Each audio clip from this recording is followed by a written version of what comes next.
Press B to cancel.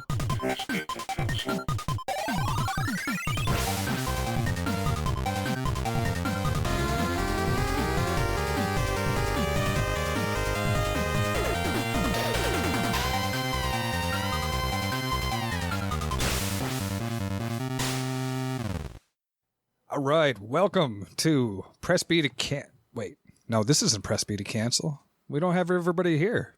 It's just me, Palsh 109, and I think I have Guy Prime from the Retro Therapy. Is that who's here with me? Yeah, this is GP. The room seemed kind of small, kind of empty. Good to see you though. Yeah, I mean, we're online together. We're not in the same room, so it's nice hearing you. But we're sneaking away here, and we're doing what we're going to call the Press B to Cancel mini-cast. So we're just going to sneak off and do a little short, 15, 20-minute episode here just to throw some stuff at you and, get a little bit more content just in case you like what we're doing. Like I said, it's just me and GP here today, but Sick Jake and Werewolf are still full of love and still full on part of the podcast. And raging. Yeah, we're just all going to take turns doing 2 or 3 of us and just talking about, shorter random topics. So I think today, let's talk about, what do you want to talk about, GP? Well, I tell you what I've been thinking about is the series of Final Fantasy, specifically Final Fantasies 1 through 10. You want to talk about that? I thought the plural was Final Fantasy. Okay, never mind. Final Fanties. Okay, Okay. We'll figure that out in post. But anyways, how about 1 to 10? Because after 10, kind of things get wonky. So let's stick with the classics. I agree. So here's how we're going to do it then. Since we've got 10 games to cover and only about a 15 to 20 minute window in which to do so, hurry! You're burning time. We're going to devote 2 minutes to each game. At the end of the 2 minutes, you will hear a buzzer. No matter what you're saying, we have to stop and move on to the next game. Sound good? Even if it's mid-sentence, mid train of thought? Bam. Okay, Final Fantasy 1. Your thoughts? Final Fantasy 1, I think, was really cool. I never played it until after I played 2/4. That was probably something I just jumped into, and I was like, oh my god, this is where it started. And it was great. But the little efficiencies that they put in later games, if you kill one enemy and you had other people attacking, it would attack the next one. That wouldn't work. You had to make sure you had to stratego way more. So it was a challenge as a kid. Yeah, no, I agree. By the time I had played the original, I had played the Super Nintendo Final Fantasies, 4 and 6, what they ended up being. But before I even played the NES one, I played the port over to the PlayStation. Like you said, they fixed a lot of that stuff. And so then it wasn't until even later I got my hands on the actual NES cart of Final Fantasy 1. And you're right. If you don't know what the HPs or the weaknesses are of the guys and gals that you're fighting, you're right. You're going to have a lot of missed attacks. Yeah, you pay attention more and you plan things out, which is actually pretty cool, I got to say. Yeah, I think as a kid it would have been more frustrating. As a full-grown man, I enjoyed it, and the toned-down graphics compared to the later entries, since I had that for comparison, I really found the older graphics to be charming. Yeah. Now, for anybody who doesn't know, sorry to chime in here, Final Fantasy was actually going to be the last Hail Mary that the company was throwing before they went under. They said, let's just do one more big final thing, and if it succeeds, great, and if not, no love lost. Yeah. And they swung for the fences, they fucking killed it. Yeah, hope for the best. Oh, yeah, we did it. I think we did it. So yeah, that turned out great. But also, I love that you can pick whatever job classes you want, and then there's the upgraded job classes, halfway through. I think that's brilliant. I never even thought about that with actual classes. That's pretty cool. Final Fantasy 2. What are your thoughts? Are we talking about Final Fantasy 2 or Final Fantasy 4? Final Fantasy 2. Okay, so the Tunis. Okay, I have never played the Tunis. I've played a little bit of the Threeness, but not the Tunis. Okay, so the Tunis is pretty much crap. I think it is, even though it has its good stuff to it, it's few and far between, and the negatives far outshine the positives. I don't want to be that guy. I'm not going to name names, but I don't want to be the guy who just calls everything hot garbage today. So what I will say is I miss Sick Jake, and I love him. But he would be the first to say, no, it's hot garbage. Essentially, if you want your attack to be stronger in this game, you just use your attack over and over and over and over and over and over and over and over. And grinding in this game is the worst. The only way to get yourself or your attacks or your magic stronger is to constantly use them. So it's a bit of a far cry from the usual way that you level up. But again, it was the second game that they put out, so there was no usual way. There was just the one before it, which I think they were trying to avoid a repeat, and that's what happened. I kind of like that idea, though. Like, it might be more, better in theory than practice, like, certain forms of government. I swear to God, I thought you were going to make a masturbation joke. That too. Wait, those are different? Insert masturbation joke here. Insert government here. Yeah, a little bit different, but I see what you're saying. Yeah, no, I will. Either way, there's cleanup. Yeah, there's always going to be cleanup. Oh, God. That said, of course, the first thing people did when Final Fantasy II came out was threaten to riot, and the second thing they did was find a loophole. So for anybody who's never played Final Fantasy II, go back and then use the character you want to hit people to hit your characters, and that'll be a quick way to level up. Nice. Yeah, self-inflicted damage. I can do it. Otherwise, there were some good things to do, and I guess I should start with... time's up. Okay, Final Fantasy III. Go. Wait, okay, so again, are we talking Final Fantasy 3, for the Super Nintendo in North America, or are we talking, 3 in the rest of the world? No, 3 for the rest of the world. Pass. Yeah, pass. I don't... Okay, Final Fantasy 4. Let me restart the timer. Okay, Final Fantasy 4. Go. Super Nintendo. Oh, yeah. Mm-hmm. It's all about adult radio, okay? And I have to specify. Dude, yes. No, man, that was my formative experience for all role-playing games. I watched my older brothers play up until maybe, I think, just past, having to go fight with the oh, God, what's his name? The goblin, the elf, the dark elf? Yeah, the dark elf, yeah. Yeah, I think not far past that. I think we might have got underground watching, and then I remember starting a game over myself, and I was just like, this is so cool. And I got lost in it. It's still my favorite to this day. Yeah, no, I agree. Final Fantasy IV, not just my favorite Final Fantasy, but my favorite game of all time. I play it however many times a year, and then they did that awesome DS remake that I thought was perfect. Yeah. But like you, I grew up watching other people play it. My older cousins playing it, and I fell in love with the game there and the story and reading. That's really where I learned how to speed read and mess up all my words. But then later on, I was like early teen. I found it was called Final Fantasy II here in North America. I found it at a Crown video rental place. And I'm like, I remember this. I forgot about it. Rented it, and I just kept re-renting it before I bought it. And I still love it. I've got the complete inbox still. Got another one that's factory sealed, and it's my pride and joy in my video game collection. I heard Crown, and I thought, is that like Royal Crown, like Royal RC Cola? I was like, do they have that in the U.S.? No. We do have RC Cola, but no, Crown Video completely different. Oh, well, I don't care anymore. Jeez. Way to ruin it for me. But so, Final Fantasy IV, we agree, fantastic game. Yes, exactly. Like, if you haven't played it, do it. Any weaknesses? It hasn't aged as well as 6/3. Okay, hold on. Sorry, that's the timer. Oh. Okay, Final Fantasy V. Go. I started playing this, and I never even got halfway through. But I was getting my ass handed to me, so it was tricky, but I really appreciated it because the whole job class system, that kind of made sense. Mm-hmm. You could switch it however you wanted. So I was like, this guy's going to be my mage. This guy's going to be my warrior, So it was really cool, and the story was good, but I think the only thing it lacked for me was something that had nothing to do with the game itself. It was just my personal experience. It had no nostalgia factor for me. But that said, I still thought it was amazing, and I like watching other people play it because, they're better at it than me. I would either wreck a boss or get hosed because I'm Canadian. Yeah. No, nice. I agree. This falls into that category for me of I enjoy it, but I prefer to watch other people play it. And to your point about nostalgia, for me, I'll say it this way. Again, I played Final Fantasies 4 and 6 growing up and then went back and played some of the other ones. But it wasn't until I was a grown-up that I had played Final Fantasy 5.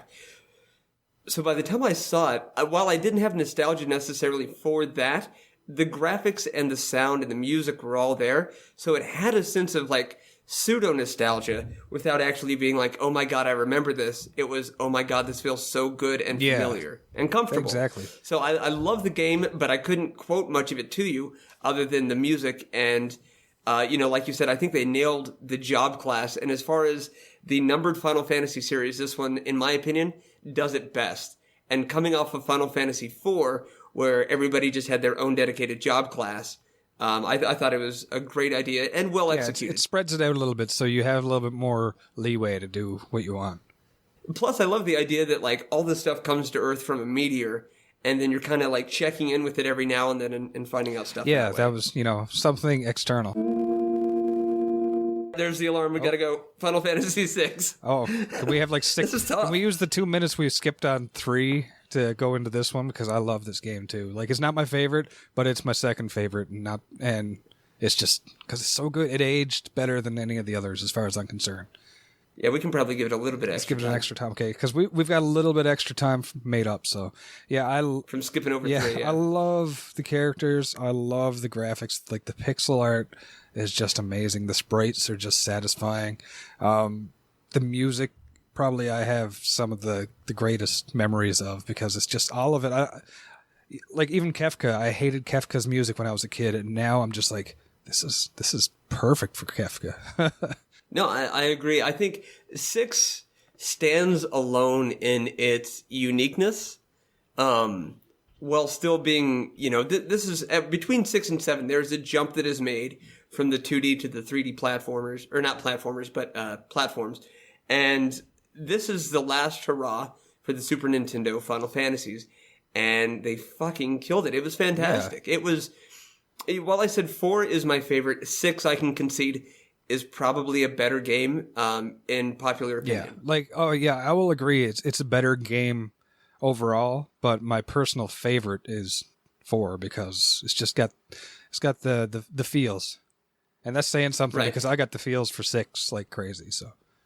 Yeah, on the retro therapy, I just got done playing through an emulator of this game. I know, I feel bad about it to this day.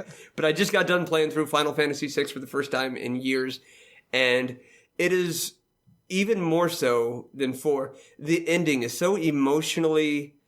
it's heavy. It's a huge emotional payoff, but I find I'm never truly ready to leave that universe and leave those characters. Yeah. Even if I've done all the side quests and grinded everybody to the... That would have been the timer. We're going to give it an extra minute, okay? One more minute. Let's do it. Keep going. Okay. But no, that's the thing. I'm always a little bit... am I thinking... What's the word? Morose? Melancholic? I'm a little sad whenever the game ends. It's just got that thing, like, it's over, and I'm like, oh, man. Because there's so much to do in it, but at the same time, it's not so much a grind fest as a lot of the future games. Like, they can make crazy challenges to stretch it out and stuff, but it just felt balanced. Like, I know there's a lot of little errors, blips, and beeps around the way that needed to be fixed, but I don't think that detracts from the game at all.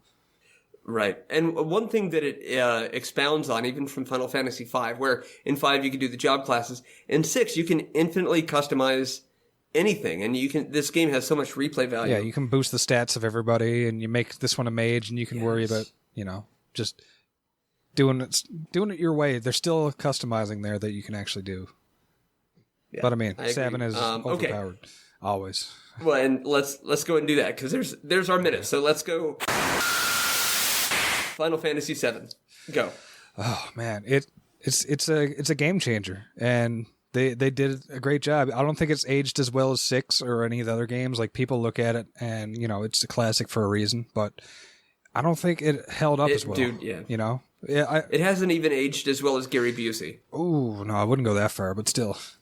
I love Gary Busey, for the record. I'm just saying, like, the game, as great as the game is, you're right, it's a game changer, but if you're not familiar, if you didn't play that game in your youth, it's hard to go back and play it. I think as a first timer, if somebody were to pick it up, they'd be like, this looks horrible. Yeah, anybody I've seen play it for the first time in front of me, I'm like, okay, you're going to love this. And then they're like, oh, the graphics are terrible. And I'm like, okay, it's got this chunky thing, and I kind of like it. And then you go into the battles, and it's not chunky anymore. So they had that switch up. It was kind of hard to get used to, but they did a lot of things that made RPGs famous. And this is the one that changed it for everybody. This is the one that made it appeal to not just like the nerd by himself in the basement.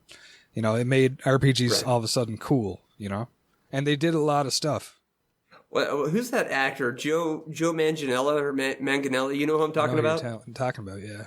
It's the him of Final Fantasies because it made the nerdy stuff cool. Because Joe Manganiello, or however you say his name, forgive me, Joe, if you're listening. He has a lot of big celebrity friends who are like big D&D players, but they make it cool. Like they make it mainstream accessible because hey, if he's playing it, then anybody can, and it's fine. Exactly. And that's the thing. Like they did a lot of stuff in it besides the traditional role play thing. They had like the mini games and stuff like that weren't really turn-based things, you know. So it appealed to more than just role-playing fans. Sure. Well, and between like the chocobo breeding, which actually can be of benefit, even though you don't have to do it. That was huge. This is the first Final Fantasy I think that mastered the grind. I had so much fun grinding in this game, even though the story was. Damn it. Okay. So that's it for Final Fantasy VII. This sucks. I could talk for 40 more minutes about why I love/don't love this game. Yeah. Okay. Final Fantasy VIII. Let's go. I love the story. I don't know. I haven't beaten it still to this day because I got fed up with the battle system. But the story I like a lot. I like the character of Squall. I liked, the way it started out as, you're a student and then all of a sudden you're thrust into a kind of a war zone. I thought it was something different, and they made it more realistic. This is the first time where you didn't run into each other like whenever you wanted to travel, you didn't run into each other like those Russian nesting dolls, so you always had like 3 people running behind you. So little things like that. The graphics were really cool. I mean, I liked how you could boost your GFs and stuff, so you could at least button mash a little bit just to get some extra damage. Little things like that were great. It's just I don't think the draw system that just turned me away so much. I agree, and I think this is one of those things where they not overcompensated, but they did the reverse of what happened to Final Fantasy VII. I feel like the scenery in 7 looked lush and gorgeous, but the character sprites kind of missed. So on 8, they made the character sprites look a little bit better on the overworld, but the rest of the game not quite as sharp. Yeah, actually, I never thought about that before. That's cool. I think aesthetically, that's what they did. I agree. I think the Guardian Force thing with the summons is rad. I love that you can name them. I did some very lewd and disrespectful things with that, but I think you kind of have to. How dare you hurt Shiva like that? I don't know who that is. I only know her as, we should bleep this out, so I won't say it.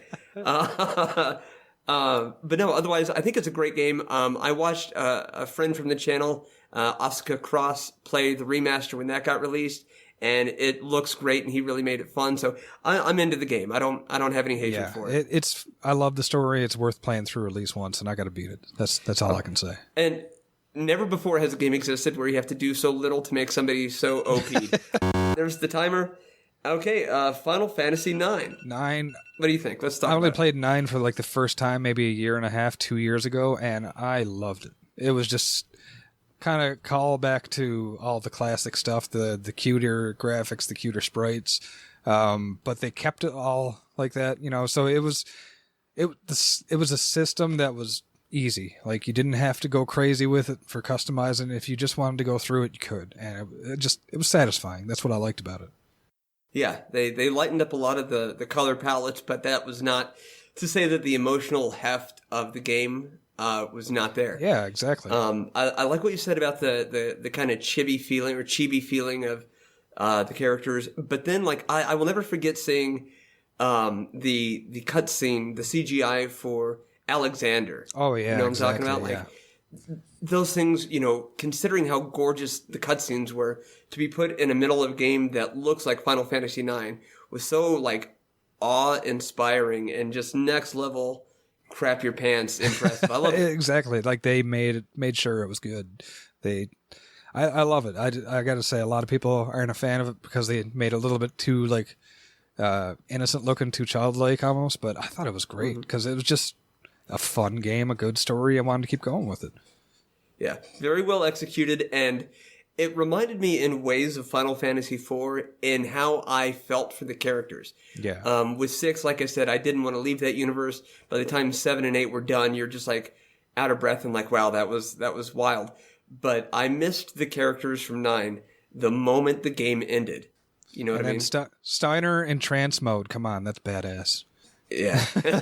Yeah, it was a fantastic game with, I feel, wonderfully done execution.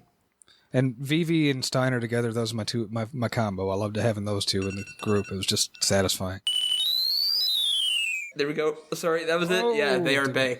Final Fantasy X. Let's end it with 10. Go, 2 minutes. It's actually probably my third favorite. And a lot of people are just like, oh, no. And just think of that stupid laugh. It's like the stupid laugh was on purpose. I know if Werewolf was here, he would be like, it's supposed to be cringy. Like, that's the whole point. But no, I really liked it. There was something about it. Like, I just played through it and I was like, this is good. It didn't help that Yuna kind of reminded me of my first girlfriend. And I was a kid, but she looks nothing like her in retrospect. But there was just that kind of connection that I was like, okay, so now I'm in love with Yuna. You know, it's the one that got away. But no, it was just great. They had such a departure from like the asshole kind of cocky, smarmy people that you'd have like Squall and Cloud and and Zidane or Zidane, I think is how you say it. But yeah, I just liked it because it was so colorful, but at the same time, it was so bleak. It was such a dark story behind it, even though everything was so beautiful. Yeah, no, I think that's a wonderful way of saying that, because to me, and I'll say this, I've only played it once and I still haven't beaten it. We just started it as a blind run a number of months ago. I quit streaming it so that I could just grind it, because I know there's a lot of game left to play and I want to just be able to plow through it. But the entire time I've been playing it, I've been thinking, this entire thing very much plays off of the poor alternate dimension, where things are not quite what they should be. We don't exactly know where it is, but this is a nightmare version of a world that I used to love. Yeah. And it was a new dynamic in Final Fantasy, in my opinion, and I've thoroughly enjoyed it. Yeah, because it wasn't just like the world's about to end. It's like all of a sudden they're talking about the world has ended and it was 1,000 years ago. It's just, what's going on? What did I miss? So they make you pay attention, right. And if you don't pay attention, you get lost. So it's really enthralling after a while to me. Yeah, and I like the system of the boards and all that stuff. Damn it, okay. So, okay, that's our first mini-cast. What did you think? Did you have fun? I need to wash my hands.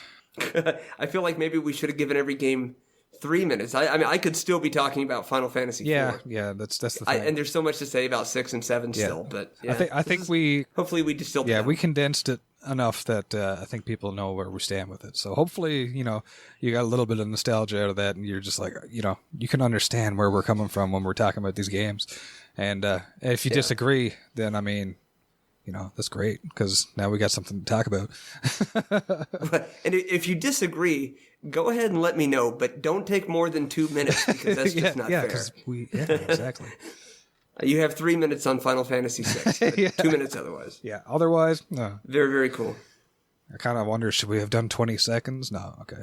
But anyways, ladies and gentlemen, thank you for hanging out for our first mini-cast. There will be more to come. We're going to split it up between the hosts. So next time it may be me and Sick Jake. Maybe next time it'll be Werewolf and Sick Jake. Maybe it'll be GP and Sick Jake or somebody else. I just want to get Jake in here because I want to hear Hot Garbage, because it feels wrong without him.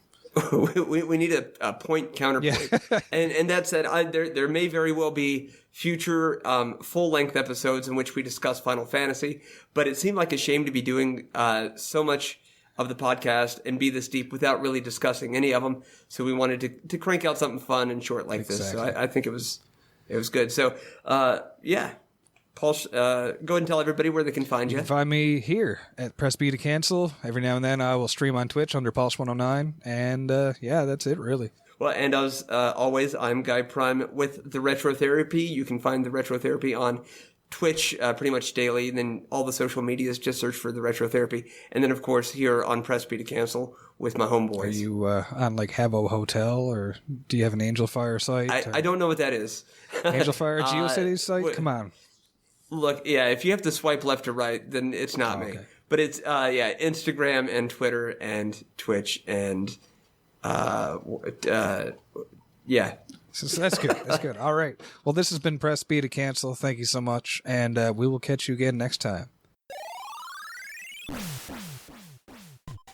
Special thanks for music go to Arthur the Ancient, found on SoundCloud, or The Last Ancient on YouTube. For more episodes, please visit our website, pressbtocancel.com. As well, feel free to like or subscribe at Apple iTunes, Google Podcasts, or anywhere else you like to listen to your favorite shows. As always, thank you. This has been Krusty Duganzo.